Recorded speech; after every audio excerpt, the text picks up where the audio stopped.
ସୁକିନ୍ଦାଗଡ଼ରେ ନିର୍ବାଚିତ ସୁକିନ୍ଦା ବିଧାୟକ ପ୍ରଦୀପ ବଳ ସାମନ୍ତଙ୍କ ଶୋଭାଯାତ୍ରା ଅନୁଷ୍ଠିତ। ନବନିର୍ବାଚିତ ସୁକିନ୍ଦା ବିଧାୟକ ପ୍ରଦୀପ ବଳ ସାମନ୍ତଙ୍କୁ ଦଳୀୟ କର୍ମୀ ଓ ଶତାଧିକ ଶୁଭେଚ୍ଛୁ ବୁଧବାର ସନ୍ଧ୍ୟା 6 ସମୟରେ ଏକ ଶୋଭାଯାତ୍ରା ମାଧ୍ୟମରେ ସୁକିନ୍ଦାଗଡ଼ ଗ୍ରାମ ପଞ୍ଚାୟତ ବୁଲାଇ ପରିକ୍ରମା କରୁଥିବା ଦେଖିବାକୁ ମିଳିଛି। ଏହି ସମୟରେ ଅନେକ ସ୍ଥାନରେ ବିଧାୟକ ଶ୍ରୀ ପ୍ରଦୀପ ବଳ ସାମନ୍ତଙ୍କୁ ମହିଳାମାନେ ପୁଷ୍ପ ଓ ହୁଳହୁଳି ପକାଇ ବନ୍ଦାପନା କରି ସୁସ୍ୱାଗତ କରି ସମ୍ବର୍ଦ୍ଧନା କରୁଥିବା ଦେଖିବାକୁ ମିଳିଥିଲା।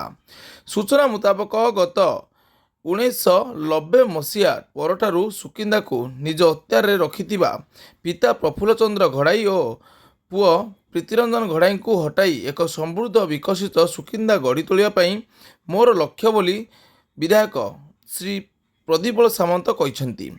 ବୁଧବାର ଦିନ ପ୍ରଦୀପ ବଳ ସାମନ୍ତ ସୁକିନ୍ଦା ବିଜେପି କାର୍ଯ୍ୟାଳୟରୁ ଏକ ଶୋଭାଯାତ୍ରାରେ ବାହାରି ସୁକିନ୍ଦାଗଡ଼ ପରିକ୍ରମା କରିବା ସହିତ ରଥଦାଣ୍ଡ ଦେଇ ସୁକିନ୍ଦାଗଡ଼ର ବହୁ ପୁରାତନ ଜଗନ୍ନାଥ ମନ୍ଦିରରେ ପହଞ୍ଚି ମହାପ୍ରଭୁ ଜଗନ୍ନାଥଙ୍କ ଦର୍ଶନ କରିବା ସହିତ ରାମ ମନ୍ଦିରରେ ପହଞ୍ଚି ପ୍ରଭୁ ଶ୍ରୀ ରାମଲାଲାଙ୍କୁ ଦର୍ଶନ କରି ସୁକିନ୍ଦା ନିର୍ବାଚନ ମଣ୍ଡଳୀର ସମସ୍ତ ଜନସାଧାରଣଙ୍କର ମଙ୍ଗଳ କାମନା କରିଛନ୍ତି। ଏହି ଶୋଭାଯାତ୍ରାରେ ଦଳୀୟ କର୍ମୀମାନଙ୍କ ସହିତ ସାଧାରଣ ଲୋକଙ୍କର ଭିଡ଼ ହୋଇଥିବା ବେଳେ ବାଜା ବାଣରେ ବଡ଼ଦାଣ୍ଡ ପ୍ରକମ୍ପିତ ହୋଇଥିବା ଦେଖିବାକୁ ମିଳିଥିଲା।